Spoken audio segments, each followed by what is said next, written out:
विधानसभा होची 4.5 कोटी ओडियांकर स्वार्थ संबलित कथार आलोचना हवार पवित्र स्थान एवं 4.5 कोटी ओडिया लोकंकर आशा अपेक्षा को पूरा करिवा पई आलोचना करिवा पई तांकर विकासमूलक कार्य सबुठर नीति निर्धारण करिवा पई होची ये पवित्र स्थान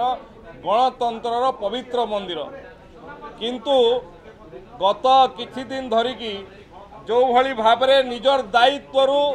दायित्व निर्वाह न करिकी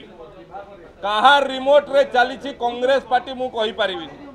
कहार रिमोट रे से माने चालुचंदी कारण जेतेबेले बाहर कथा हेले तांकर विधायक माने भी चाहती जे ए सब भलिया हो से माने मध्य विभिन्न जिनस रे पार्टिसिपेट करिवा पई चाहउचंती किंतु बाध्य करे कथारे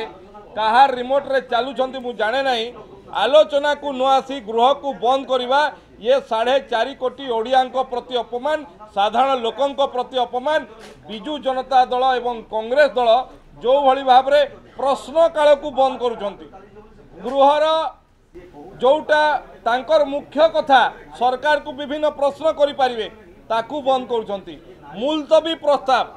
जो थिरे से माने कथा आलोचना को आनी परिबे मुलतवी प्रस्ताव दौ नांती अर्थात से माने ओडिशार लोकंकर अपमान करछंती 4.5 कोटी ओडियांकर आशा आकांक्षा को अपमान करछंती धूलिसात करछंती।